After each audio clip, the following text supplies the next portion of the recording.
Titanic lies at the bottom of the Atlantic Ocean. But just a century ago, Titanic was the biggest, most expensive, most luxurious ship the world had ever seen. And she was built by hand. Today, a team is bringing her back to life.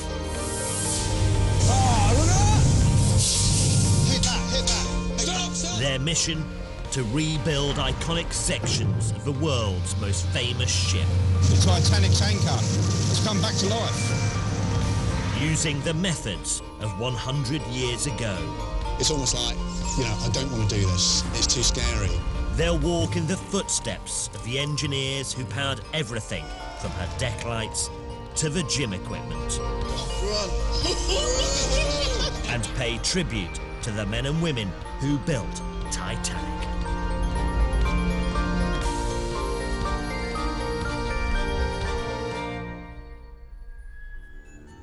We're creating exhibits for a museum.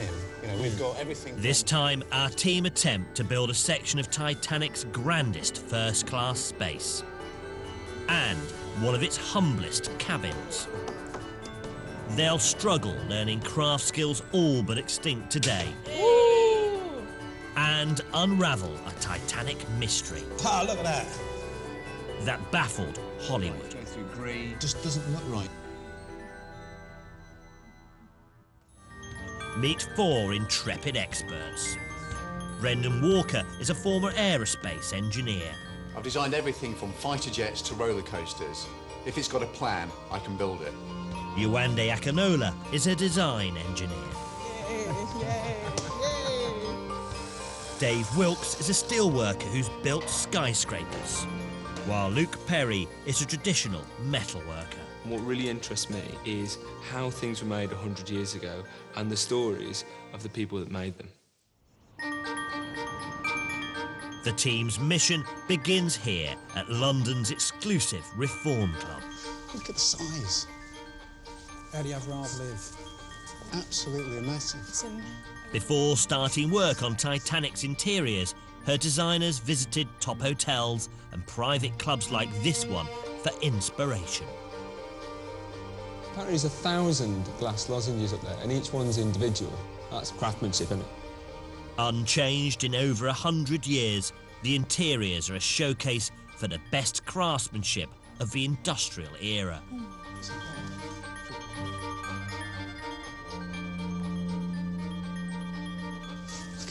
Oh, wow. Amazing scene. Yeah, it's incredible. I mean, you think of all the famous people who have been in this place and places like this, but the person I would really love to meet are the guys who've done all this. Yeah. Shake hands with a craftsman, you know. White Star Line, the owners of Titanic, wanted to attract an influential and upmarket clientele. It's the Titanic. Absolutely. Yeah. To do that, they recreated the luxury and comfort of prestigious clubs like this one on board the ship. To make them feel at home on a ship, they've got to make something like this, a humongous marble fireplace. I mean, think of the weight of that. Just getting that into a ship, for God's sake. That's a statement in itself, isn't it? Yeah, definitely. Titanic's first-class accommodation boasted a lavish grand central staircase, a fine dining room, gymnasium, and a gentleman-only smoking lounge. With mahogany-panelled walls, stained glass windows, a working marble fireplace, and luxurious leather chairs, the smoking lounge was reputedly the most expensive room on the ship. The team's challenge will be to build the central section of the exclusive room and, in contrast, a simple third-class cabin, number 155. If they can pull it off, both will be unveiled during a Titanic evening at the Ulster Museum in Belfast, Northern Ireland, the proud city where Titanic was born and where her legacy lives on.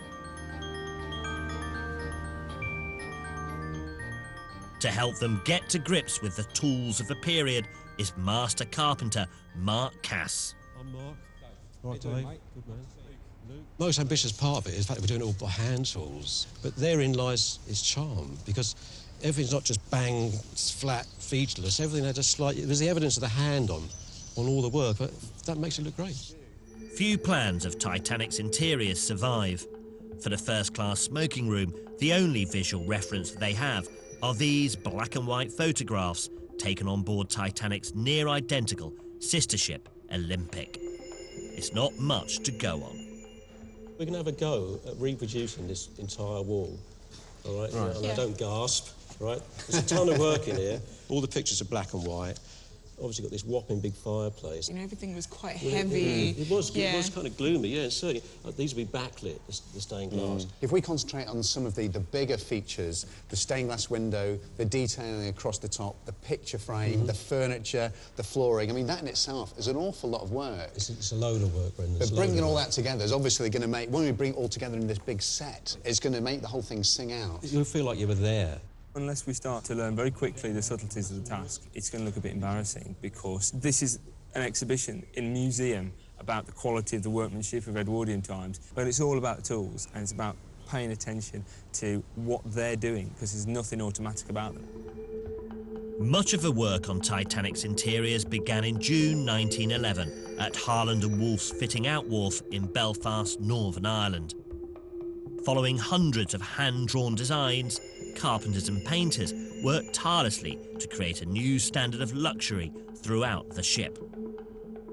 Brendan and Yowande's first task is to produce full-scale drawings of Titanic's first-class gentleman's smoking lounge, starting with the marble fireplace. A little bit taut, more taut. It's going up. Look at the scale of that. This is very, very impressive. This is huge. You can go and have a little lean against the hearth there. Exactly. I have my cigar. Toss my brandy. Every element in the men-only smoking room was designed to create an exclusive and luxurious atmosphere. Mining magnate Benjamin Guggenheim and real estate millionaire John Jacob Astor IV were among Titanic's esteemed first-class passengers. But trips on the Titanic didn't come cheap.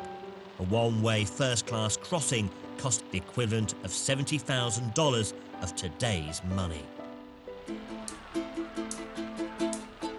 The level of luxury enjoyed in Titanic's first-class smoking lounge was created by the craft skills of ordinary men and women.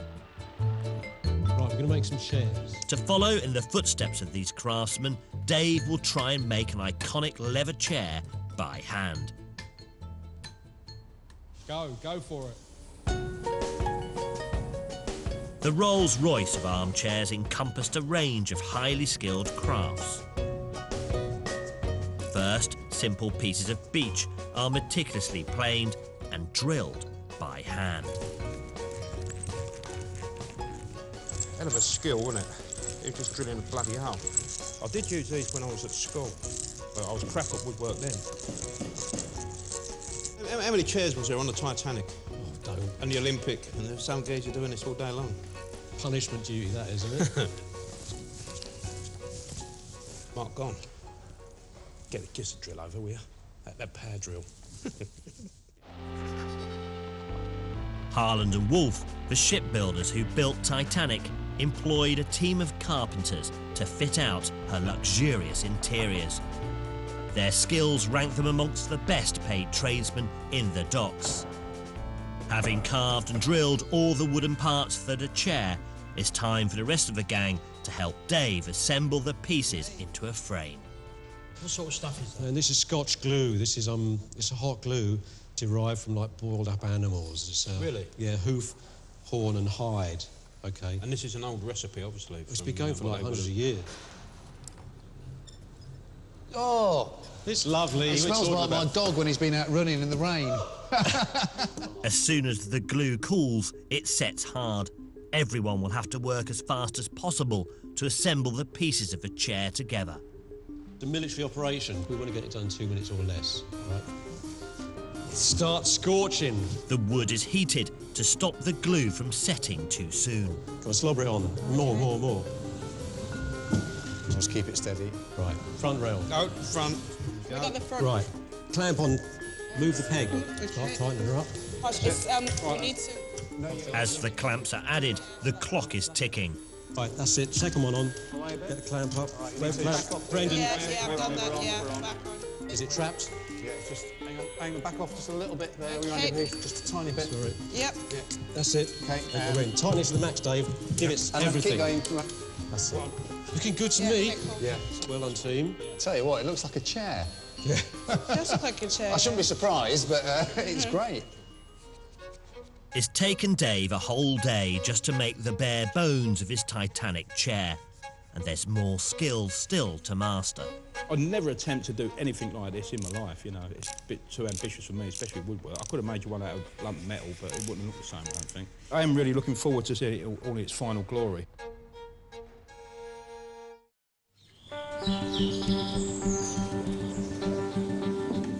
Brendan and Yuande are working on their ambitious full-scale plans for the first-class smoking room exhibit. Their only design reference is original but colourless photographs. How about the columns? Let's do the columns. It looks way bigger than I imagined it would do. I almost feel like I want to check a few scales of this. Dimensions, yeah. This is like living as if I'm only 3 foot tall. It feels a bit too big. It's a full-scale drawing. It's only black and white at the moment, but it's just amazing to get a sense of space that we're inside. The colour of Titanic's smoking room is the real mystery that they must try to solve. Dave's gone to Belfast docks where Titanic was built to look for clues. He's been granted exclusive access to the former offices of Harland and Wolff, where a vision of Titanic was conceived. It's rumoured that the company used leftover materials from Titanic and her sister ships to furnish their grand offices. Look at the craftsmanship in this. I've been in steelwork all my life, and I've never come across anybody who can do something like that now. It's amazing.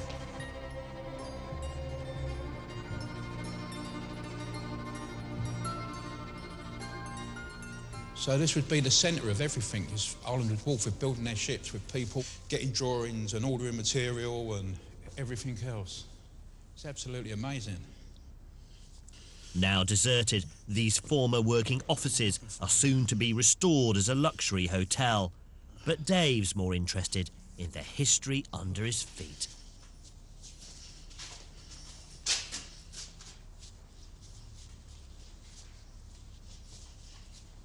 Oh, wow, look at this. This is what we've been looking for, isn't it? This is the tiles that I've got here in these photos. We have a look under here. We might be able to find something that ain't damaged. Well, I don't know. I think we're going to have a hell of a job getting these up in whole, but After 100 years, the colour of the tile has worn away.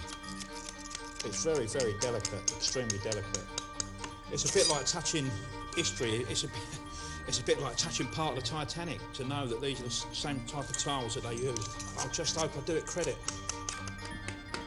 But could these tiles be a vital clue in solving the mystery of the smoking room's colour scheme? Ah, look at that. Amazing. Just hope I don't drop it as I'm walking out there.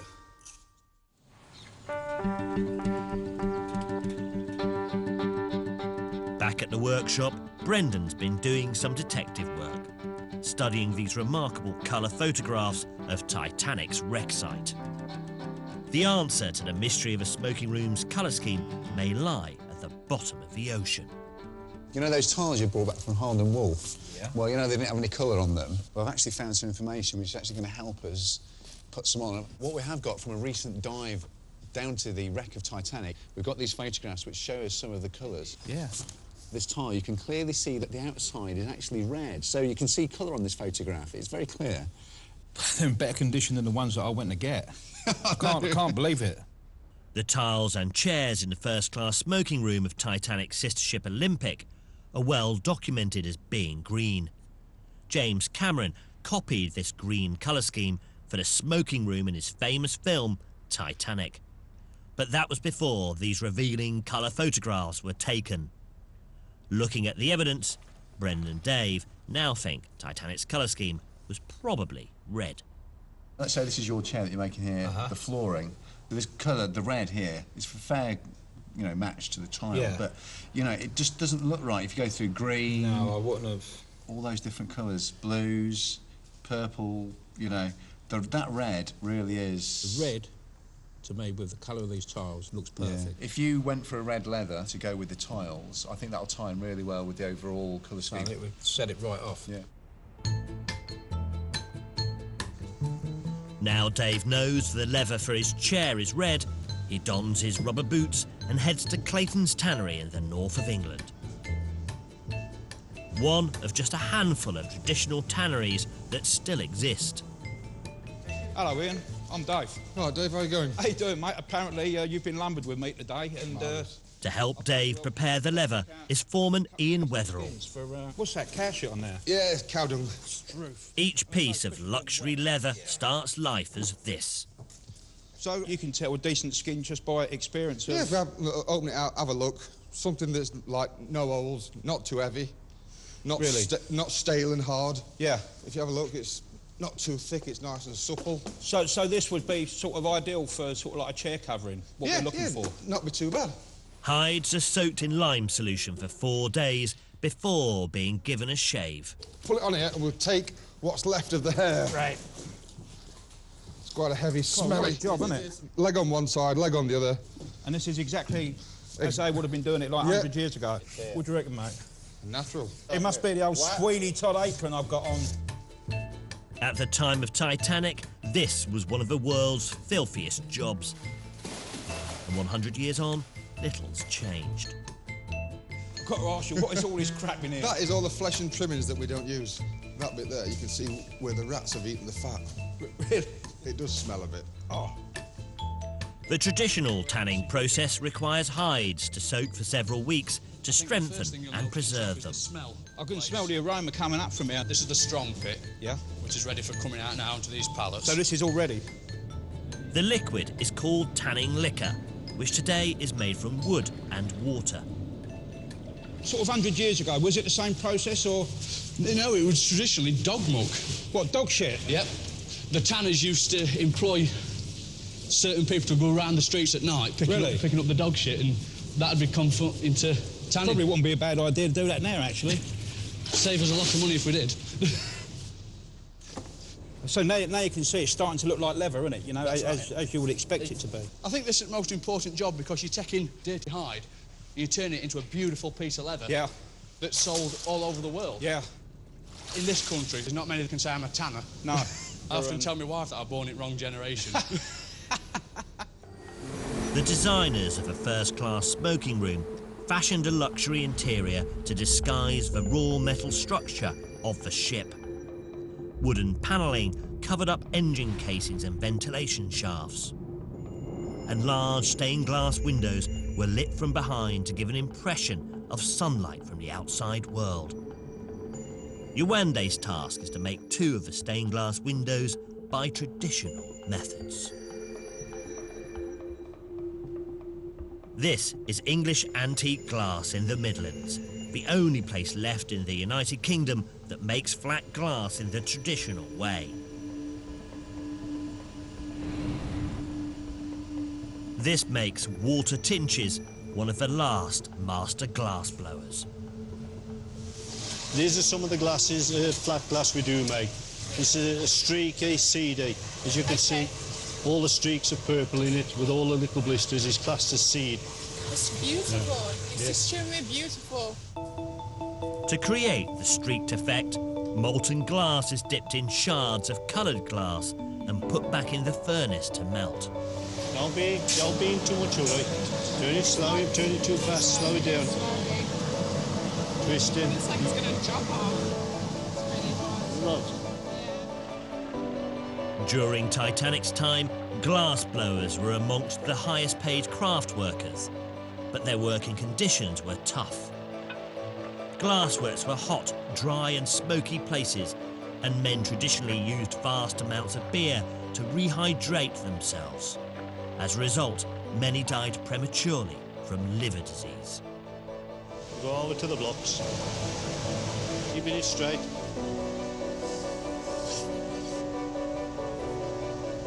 Okay, stop. Now this is the tricky bit.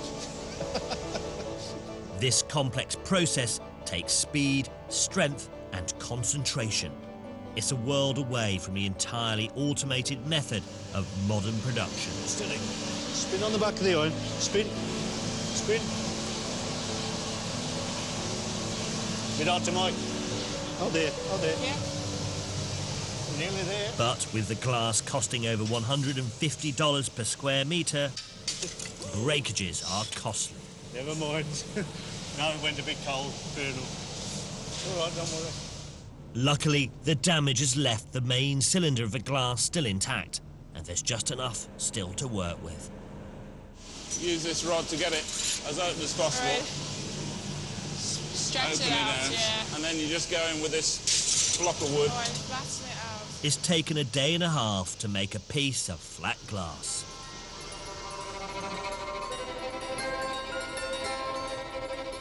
It's not perfect, but it looks great because it's got different things going on. The more I learn of these crafts, the more I want to make sure our museum exhibit is a perfect tribute to the craftsmen of 100 years ago. At the tannery, Dave is using a traditional recipe to dye the leather red for his smoking room chair. There's something definitely going on inside this bucket, that's for sure. A chemical meringue. That's probably right, yeah. To help him is finishing manager Steve Reynolds. Once you start padding this, basically, you're committed, you have to do it. Right.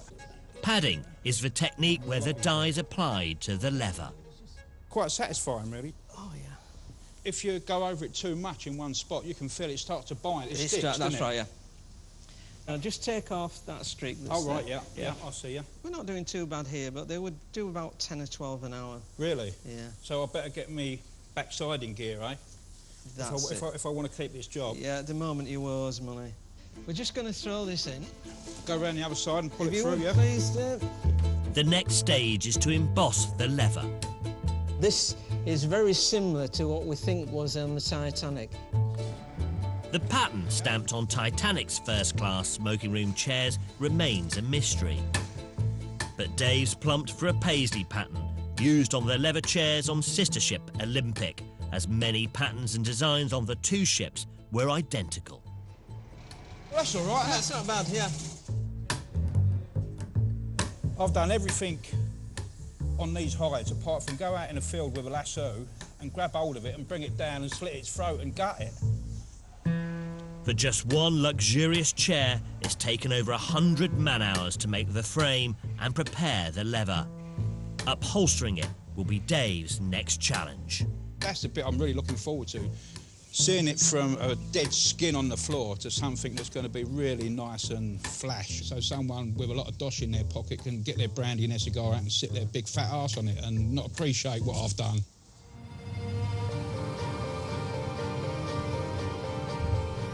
Brendan's travelled over 4,000 miles for an unusual opportunity to experience the grandeur and scale of Titanic. He's come to Pigeon Forge in Tennessee, where thousands of visitors arrive for just one thing.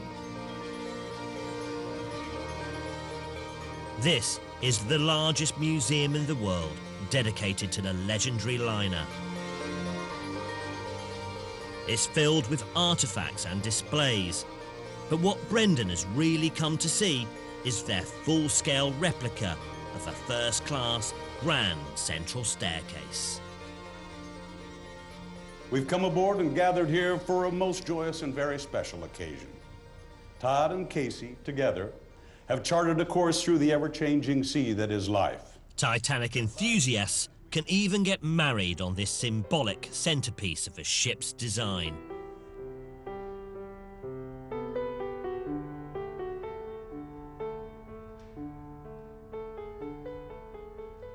This looks like it's a photograph taken of this staircase, but we know it's not. This is a photograph from about 100 years ago. I mean, this staircase represented the luxury and opulence of first-class travel. This clock here, this detail, and the two figures facing each other up there, and this floral work is absolutely the same. They're completely indistinguishable. Welcome to the grand staircase. Now this is the Titanic blueprint, actual size to scale of the top of the ship. We have the blueprints from Holland and Wolff, the shipbuilders, to build this.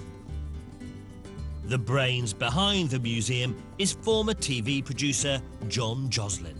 People love that English Edwardian period, they really do. When you walk inside, you're in 1912. Yes, I mean, the staircase particularly, I love the detail. I'm fascinated, just, well, the craftsmanship, really, that was on board the ship. I mean, people come to see that. It's a $1 million grand staircase. It took months and months and months of craftsmen to build that. A lot of that's all hand-carved, right down to little embellishments in gold. And when you think of something like that, you just don't see that in workmanship today any longer. You know, the chandeliers, the glass dome in there. And they don't realize that grandeur, how it existed in those days. I mean, the sheer scale, the quality of the craftsmanship is quite amazing, particularly the staircase. But the thing that's impressed me the most is the enduring story of Titanic. I mean, it's kept people's imaginations fueled, it's kept them coming and visiting attractions like this today, which is, you know, 100 years later. It's quite amazing.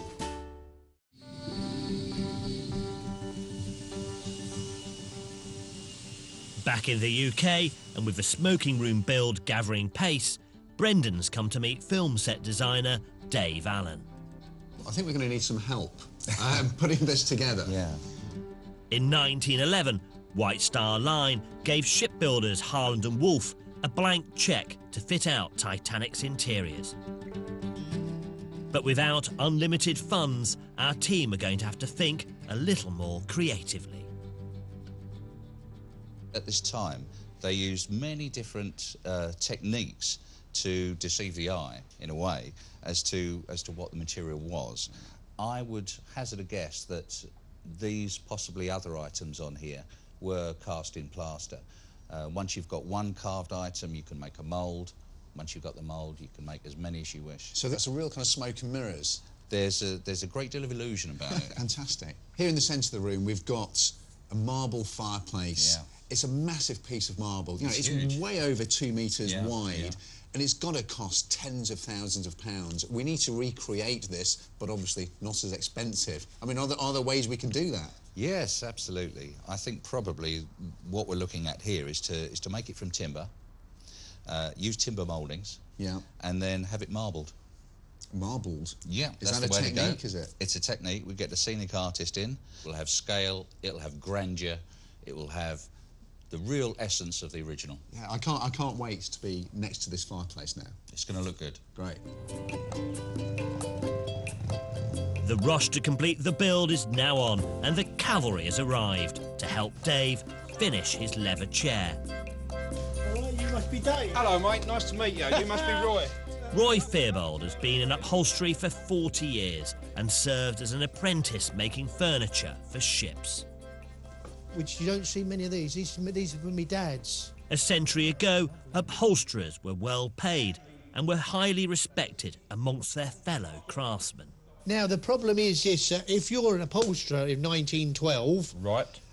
You wouldn't be wearing that. He was the only craftsman to ride to work on a horse. Really? So you would have been like the gentleman? You would have been walking, you see. Well, Bless that's your OK, heart. shoveling up the old ship behind you. 100 years ago, upholstery was big business. Around 50 upholsterers like these were employed at Harland and Wolff to work on Titanic's furniture. They worked to tight deadlines, furnishing a lounge chair by hand in just 8 hours. We use these tacks. Keeping their tacks in their mouths was one of the tricks of the trade. Have you ever swallowed one? I did. I was singing and I shoved them in my mouth and I never saw the tack again. I'm going to put this hessian on, then the coconut fibre, then the horsehair. And then you've got the webbing, which actually takes the strain That's of right. everything. Oh, yes. Gently, gently, gently, gently. Whoops. Take it out. It's crooked. We don't want any bent tacks. That's it. The next stage is for the chair to be stuffed with plenty of horsehair. This is from the mane and the tail of the horse. This is Rolls-Royce, good quality horsehair. This is the best you can get. I'm just marrying the two together so that it makes a nice shape. That's it, look at that. Lovely, look. This is the comfort of the chair, isn't it? You get this chair, horsehair, hand sprung, stuffed and stitched, beechwood frame, corner blocks, glued, screwed, jointed, linen hessian, all stuffed and stitched properly. It's going to last you 60 to 70 years. Right, so that's 22 to there. The crowning glory is to cover the chair with the handmade leather. I'm pulling it forward, look, like that. Right. We've got it set at the back now. Highly skilled. It is, isn't it? Too true. You've got to work at it. It takes a long time. You've got to keep working at it. You can't rush quality. It's taken over 130 hours of skilled labour from 3 separate craft industries to make Titanic's smoking room chair. It was incredible. And all these guys come together for one small element of the smoking room, which was a chair. All this work that goes into it, and it makes you realise the whole scale of everything else that went on within that ship.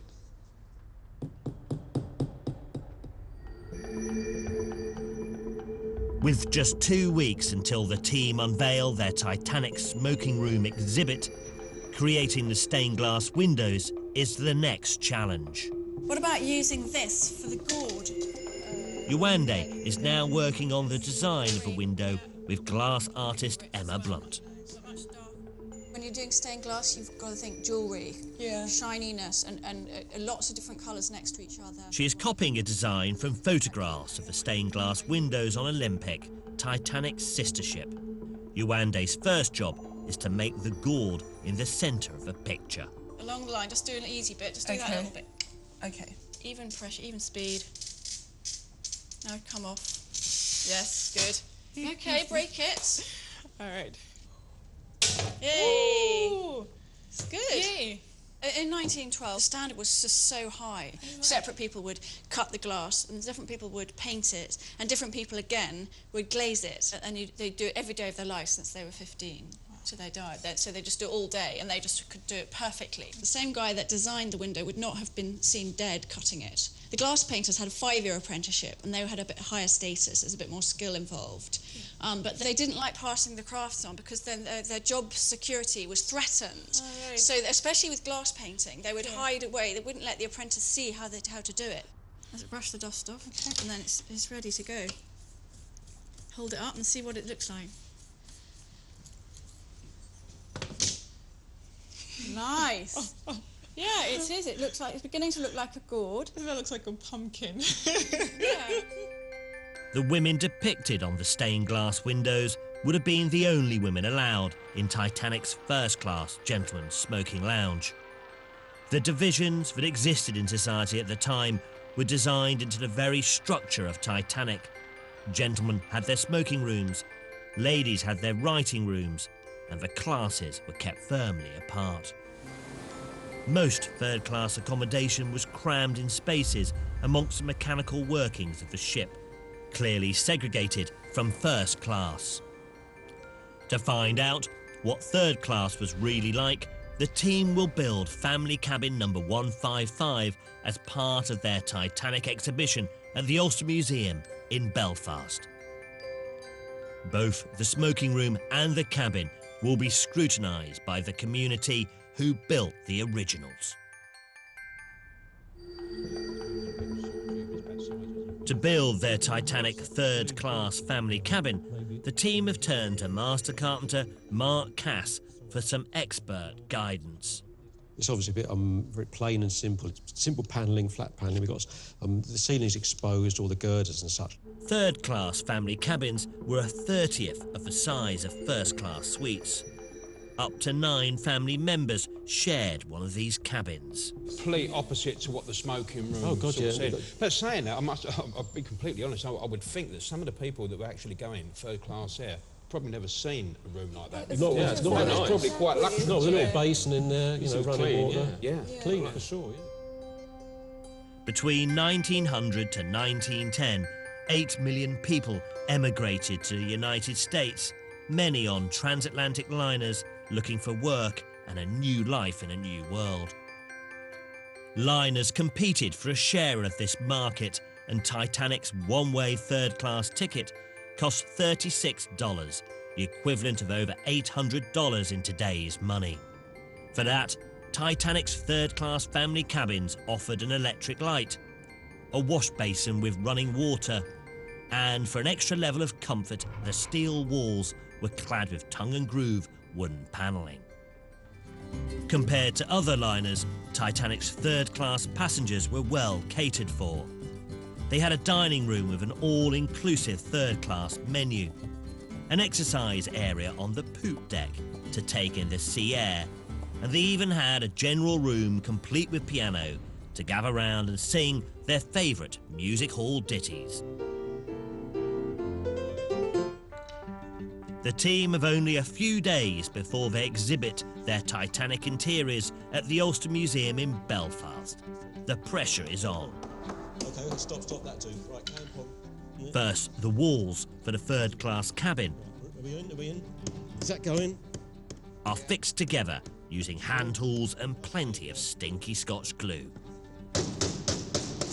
OK, we're going to roll it this way and do the other end now. And we've still got a ton to do today. Let's go on, Dave, round that way. Actually, perfect, fit perfect. Really quite sturdy as well, like. Meanwhile, the finishing touches for the centre section of the first-class smoking room are applied using reproduction furniture techniques. So this is the pediment. This is the piece which goes on top of the columns, which really caps off the stained glass window. It's rather fantastic. I mean, look at the amazing detail at the top here, and this fine, intricate little leaf pattern as well here. It really caps off this window really beautifully.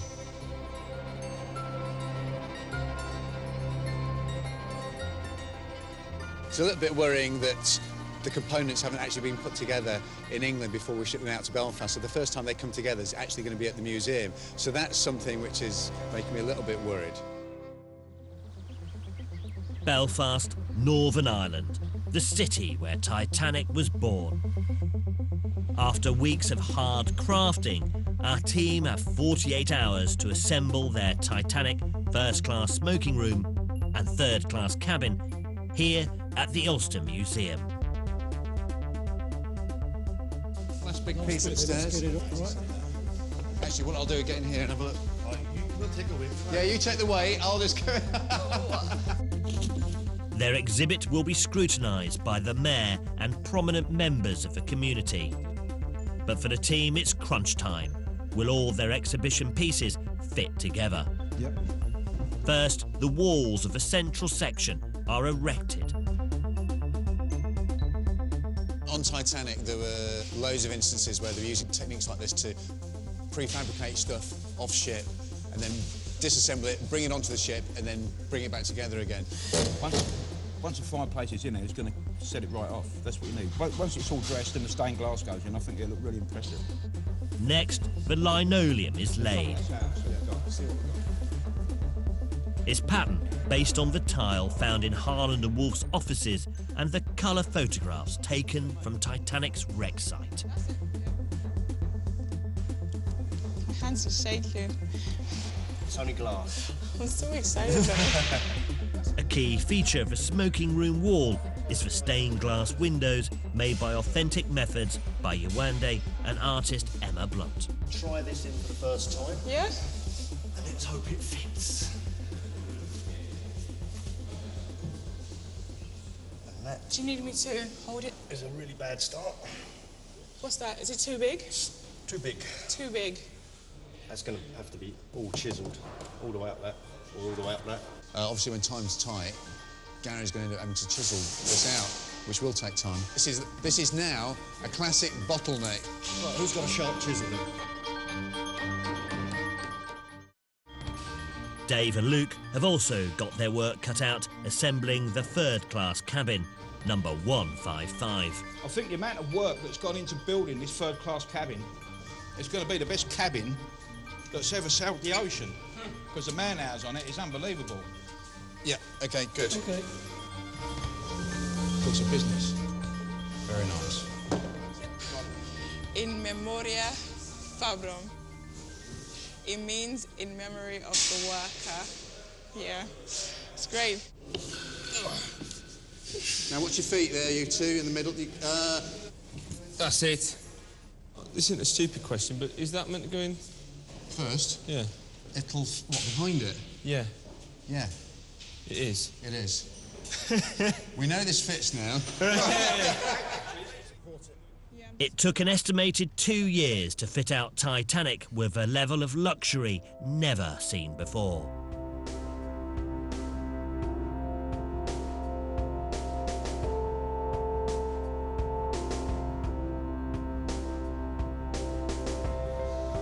Feels like we come in, Dave. Just... A little bit more. Yeah, just a bit more. Yeah, it looks fantastic. It's painted, it looks great, it looks like marble, it looks like steel, and that's it. And time's pressing on. We've got guests coming in 1 hour, 2 minutes. The team applied the finishing touches to their interiors. White Star Line fixtures and fittings are used to dress the third-class cabin. These are lovely. And an exact copy of the painting that graced Titanic's fireplace by artist Norman Wilkinson is hung pride of place. Good. Interiors expert Lisa Helmanis gets a sneak preview. Well, looking at some of the detail, it's quite mind-blowing when you think that this kind of work was seen all around the ship. And if you just think of the man-hours alone that went into just that piece, you can imagine why it was the most expensive ship of its time. This opulence, the modern comparison would be something like the Burj Al Arab in Dubai, which is supposedly the world's only 7-star hotel, and that has a similar level of detail, but I would say not even as far as this. Before the doors open, the team don their first-class stewards' uniforms, ready to host their prestigious guests. You look like Richard Gere. If they insult our work that we spent all day doing, they can get their own drinks. I'm actually feeling very proud and feeling like we can hold our head up high when we go into to meet the mayor and the rest of the dignitaries.